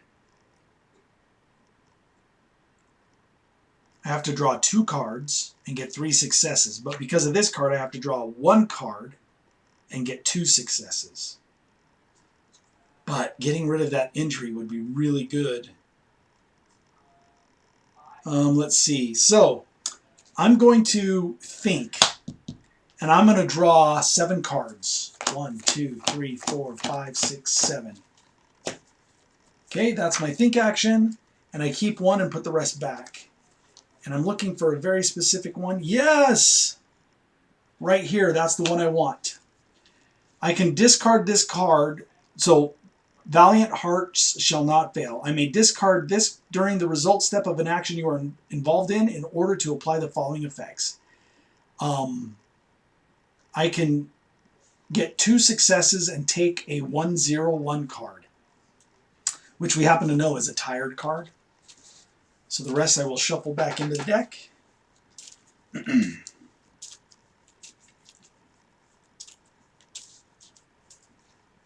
Okay, so I'm going to keep that.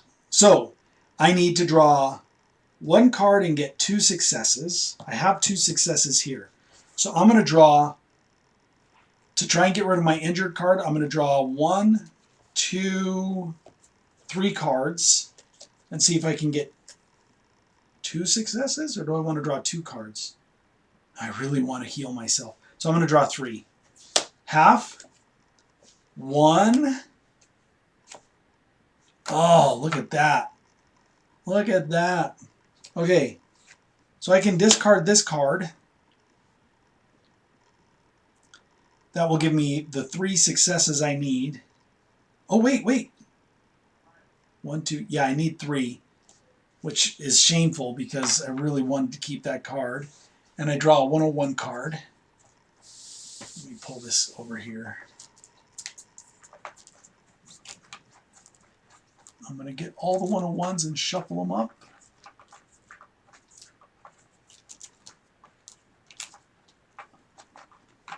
All right. Shuffling the 101 cards because I put one back. Let's see what happens. Bam.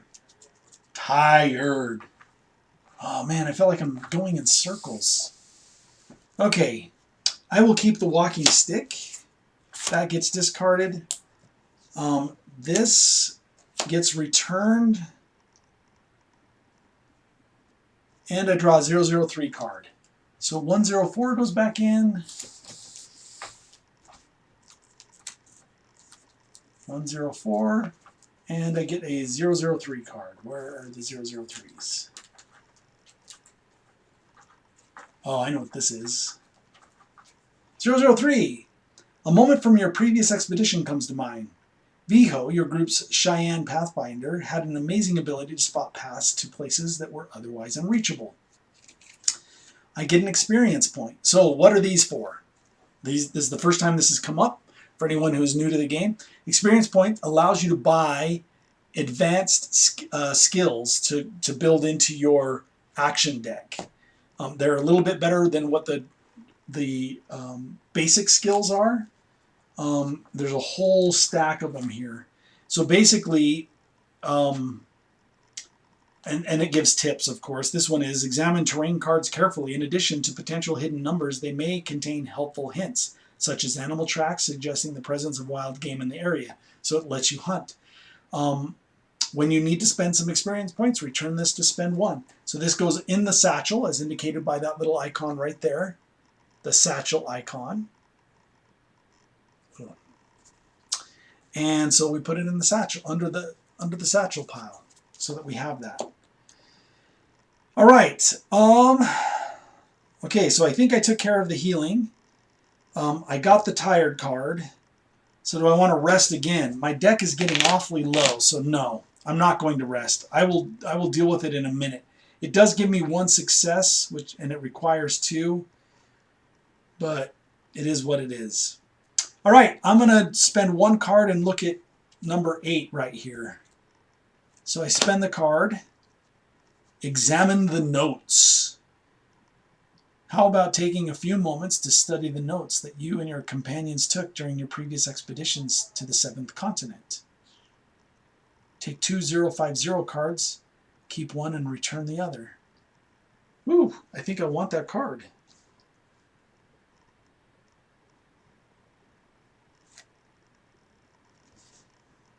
So I'm going to discard my Knowledge is Power card, and I'm going to take the Examine the Notes card. Okay, so 008 comes out onto the board because that's what I was examining. 008. You gaze upon the wide, endless ocean. The surf is rough and choppy, and the salty spray from the waves is enough to tell you that the water is freezing. Swimming away will certainly not be easy. On the other hand, if you stay here for more than a few days, you will likely die. Oh, so we have one up here we can swim from, which is hard to see because of the glare. We have one here we can swim from. This one up here takes 7 and 11. This one right here takes 3 and 9. And with my raft here, it would give me 3 successes automatically.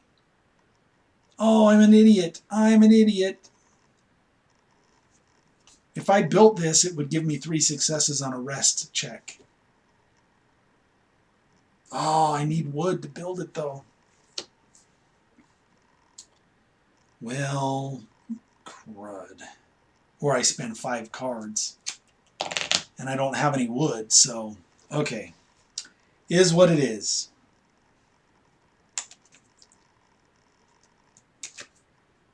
Oh, I see. I see what I'm doing wrong. What I really need to do, I need to change these up.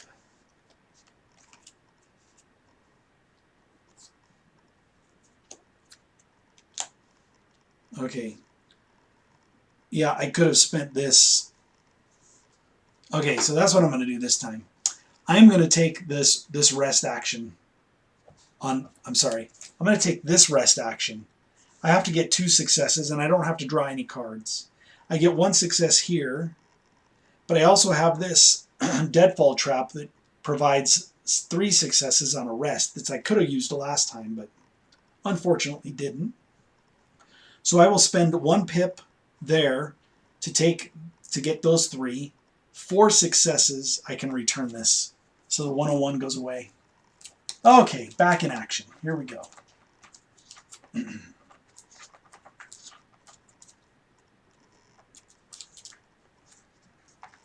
Okay.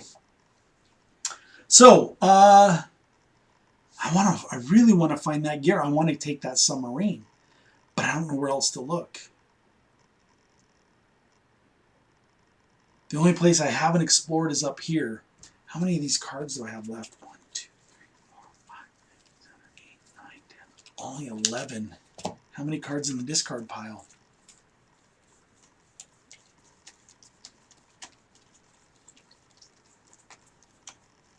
$24. Holy crud. Okay.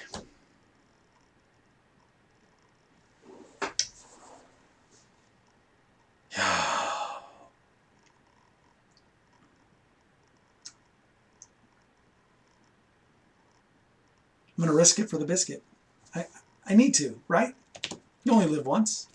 I know it's foolish, but I want to find that. If I find that gear, I can just take the submarine action. But maybe there is no other gear. Maybe there is no other gear. Maybe they're leading me astray to do more exploration. Did I search this 34 up here? Okay, here's what I'm going to do. If I leave here, it costs 2. If I go to the campfire, I can use my move action here, which makes it 1 less. So I'm a net 0, meaning it's going to cost me 2 to move off of here up to here, so I might as well take 1 and move here and then cook my meat. So I think I'm going to do that. Okay, so I'm going to spend this because I can move to a campfire. It costs me -1. It costs 2 to move off of here, so I just friction fire. Who cares? I already have the friction fire, and I can move here. Then I'm going to spend both of these. And these get returned to 001.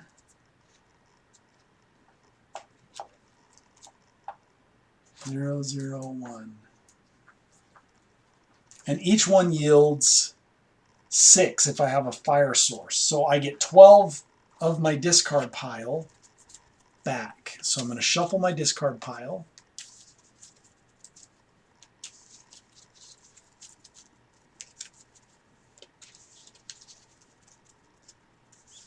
Like, that's why I love sleeves, because they shuffle nicely.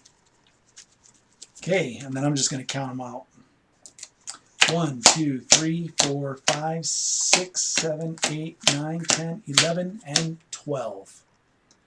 Discard pile goes back there. These 12 cards get shuffled in here. And I have no more meat, so I'm going to have to go explore over there really quick and then get out of Dodge by either building a raft and swimming, or either by building a raft and or swimming, or using the submarine if I can find that other gear. Okay, so now I want to move here, so it's going to cost 1 to move off of here. So there's my cost. I'm going to move here, and I'm going to take this sea urchin action. So I need to do a balancing act. I need 2 successes. And let me check here. To get 2 successes, I have a 75% chance if I draw 3 cards.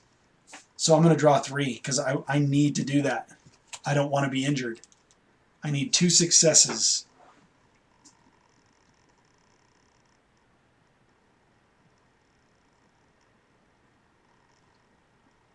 Yep. There's 1 success. Oh yes, I got way more than I needed. 1, 2, 3, 4 successes. That's awesome. That's brilliant. Okay. So the first thing I'm going to do is decide which one of these cards I want to keep, if any.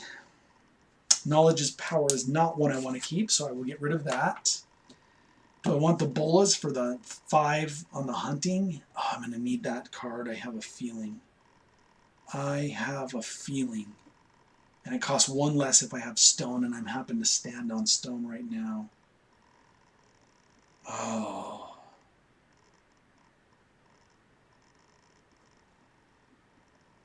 I'm going to get rid of the woven basket. Sorry, folks, I got to do that.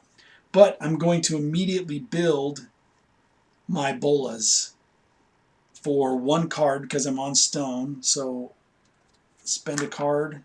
Oh, I could keep this one too if I wanted. So that one gets built for 1.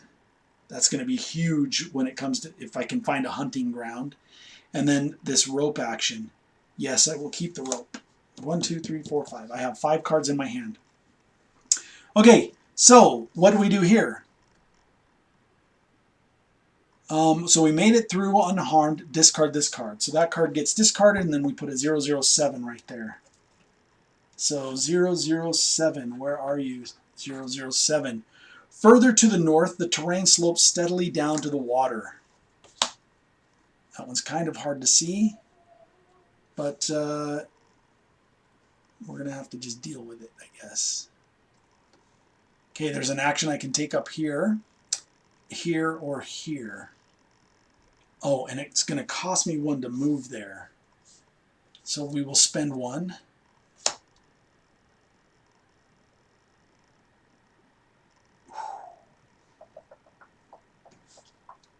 I should have taken that action. Okay, and we'll move. Now, before I go any further, I'm going to take this action, spend 1 card, and get 1 success, and then I can take 2 050s. Nope. Then discard this card. Okay, little timing mechanism there. I screwed up a little bit, but that's okay. All right, so I'm going to investigate this little rocky point here. It doesn't cost me anything, so 011. Where are you, 011?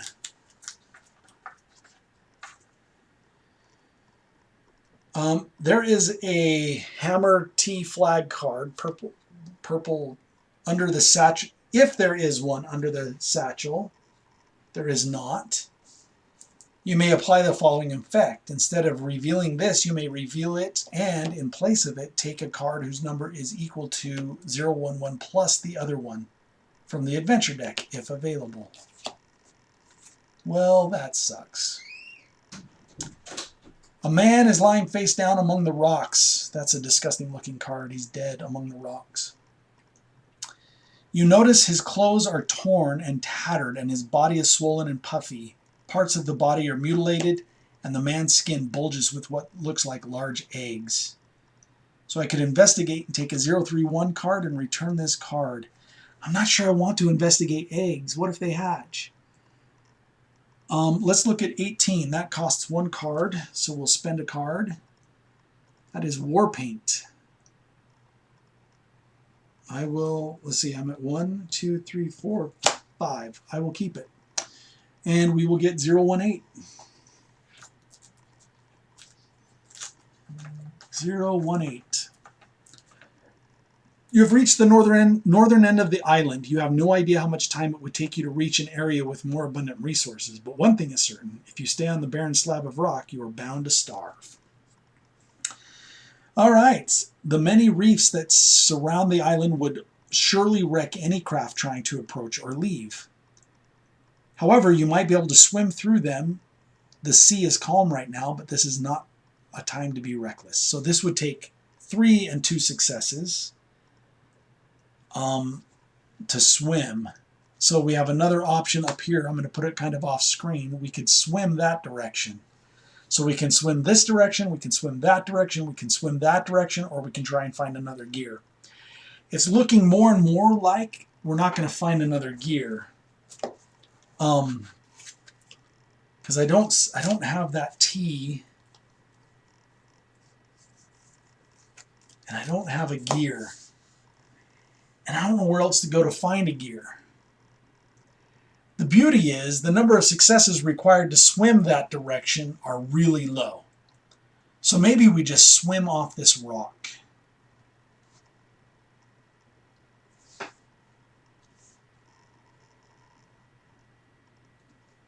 Oh, I should have discarded my fire kit. Sorry, that should have been discarded. Okay, do we want to swim? I don't know that... Oh my gosh. This one allows for my raft with the star on it and yields 3 successes, but it costs cards.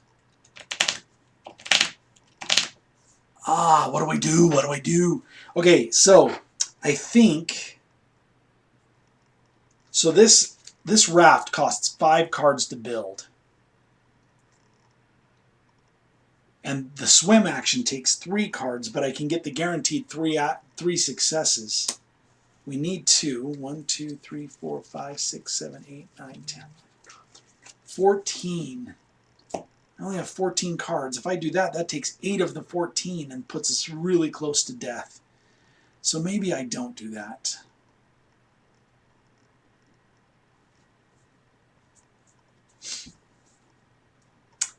Who can help me? Who wants to tell me where to move?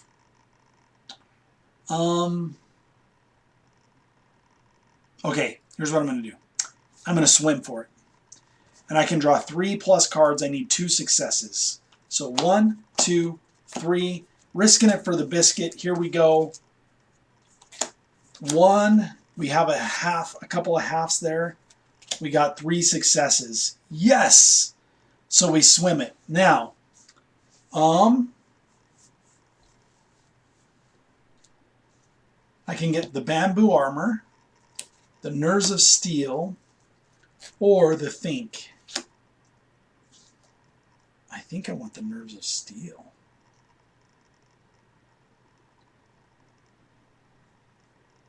Do I? Or do I want the bamboo armor? I don't think I want any of those. Yeah. Oh, wait, but I have war paint.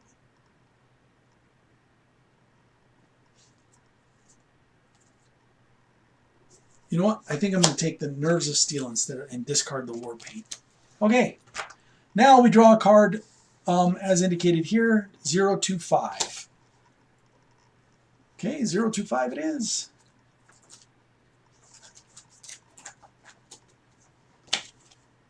After swimming out a couple of 100 feet, you notice particularly whirring fin crest above the waterline.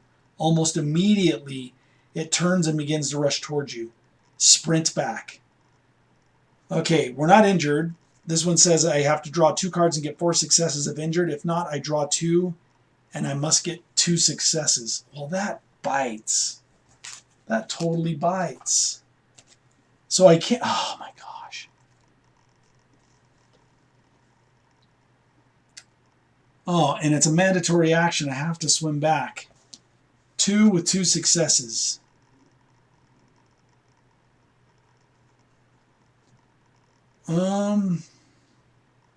So I'm going to draw 1, 2, 3 cards.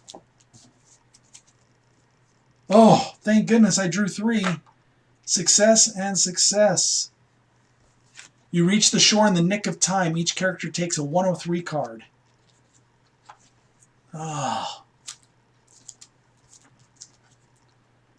Your heart jumps at even the faintest suspicious sound. Anxiety mounts, and the constant danger has you fearing for your life more than ever. Frightened. All right. I can take this action where if I do a think action, I don't have a think action. If I get 1 success, 1 character involved. So this is the card here. 1 involved character returns their tired or frightened state. Discard this card if I take a think action and get 1 success. I don't know that I want to do that. Okay.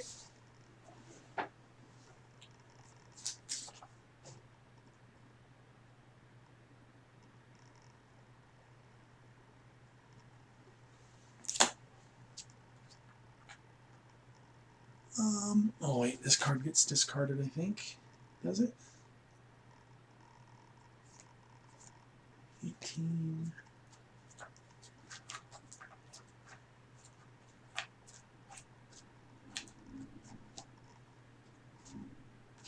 Yep.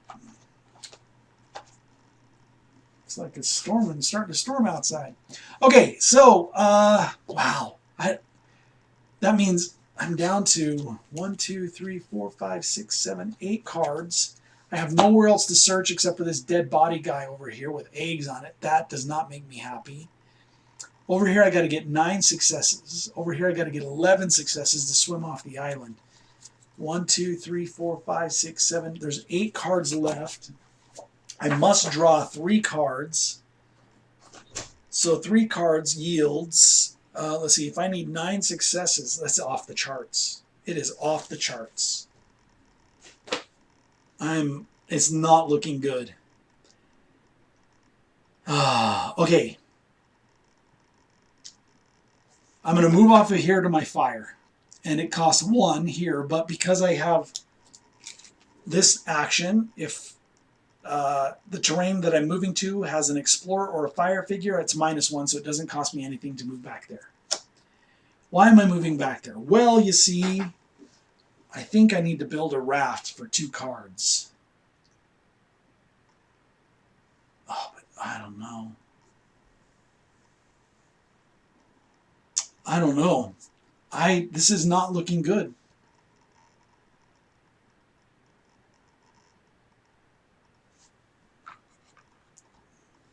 I could come back over here and pray and see if I can get more cards put back into my deck, but I have to draw at least 1 card.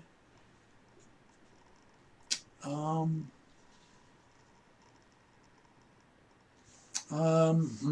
not sure. Let me see. I need to check with somebody real quick.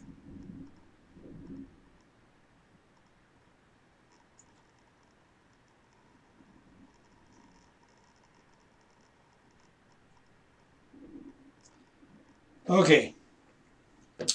I think I'm going to die on the first phase of the Voracious Goddess. This is not looking good. Maybe I come over here and just risk it. Okay, so how many cards do I have left? 1, 2, 3, 4, 5, 6, 7, 8 cards. Oh my gosh. Oh my gosh. 8 cards. Wow. Wow. I'm kind of stuck in paralysis analysis right now. If I come here, I could build my raft for 2 cards, which will give me 3 successes. But then I have to draw 7 plus here to be able to navigate. So I'd have to move back here, which would cost me 3, 4 minimum.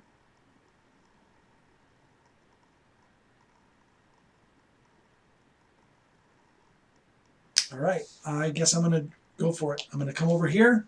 It costs 1 to move. Oh, I wish I had that think card right now. I wish I had that think card. And I need 9 successes. If I had this raft, it would take me to a different location. 1, 2, 3, 4, 5, 6. I'm going to leave 1 card in. Here we go. 1, 2, 3, 4, 5 successes. I needed 9. Oh my gosh.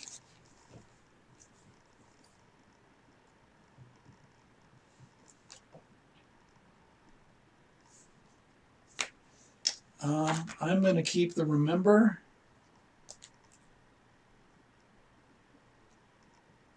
I'm going to get rid of the walking stick. I shouldn't have kept that one anyway.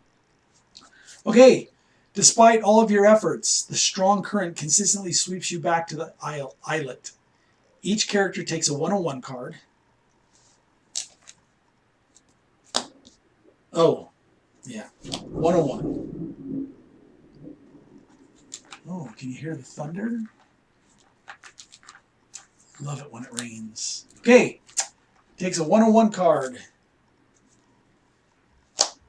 It's time to face the fact your body is starting to give out as you are completely exhausted. The only thing that is going to get you back on your feet is an extended rest.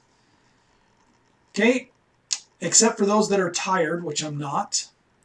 Return all the cards on the board and in the past. Put a 17 card into play. Each player puts their figure onto it. Okay, that's a good place to end. All these cards get discarded, and a 17 card comes out. This is the only one we have.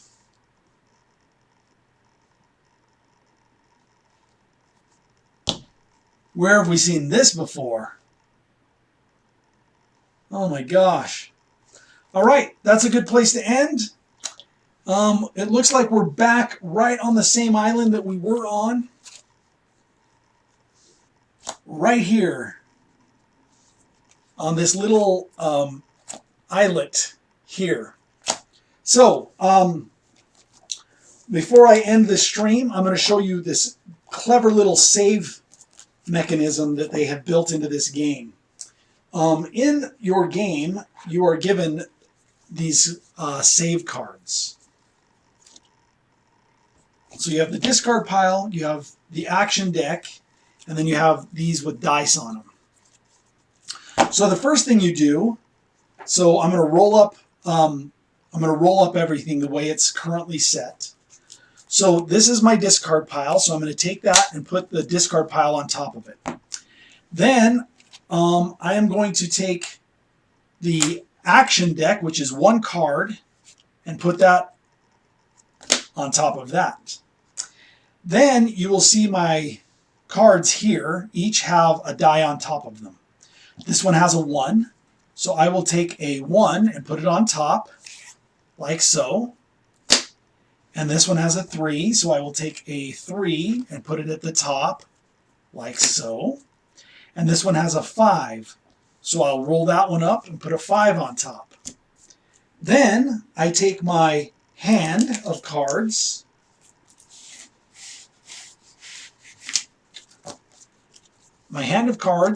including my fate cards, or my whatever, what are they called? I think they're called fate cards. I put my character on top, like so, and set that on top. And now I take my journal, which has these 2 items in it, and my clue for the Voracious Goddess, put that on top. And then I can take this card and put it on top because that's the terrain that I was on. And now my game is saved. I can come back and spread it all out and move forward with the next game. So that is where I'm at. The first instance, or the first play of the Voracious Goddess Curse of the 7th Continent. Tune in next time where we continue where the submarine is.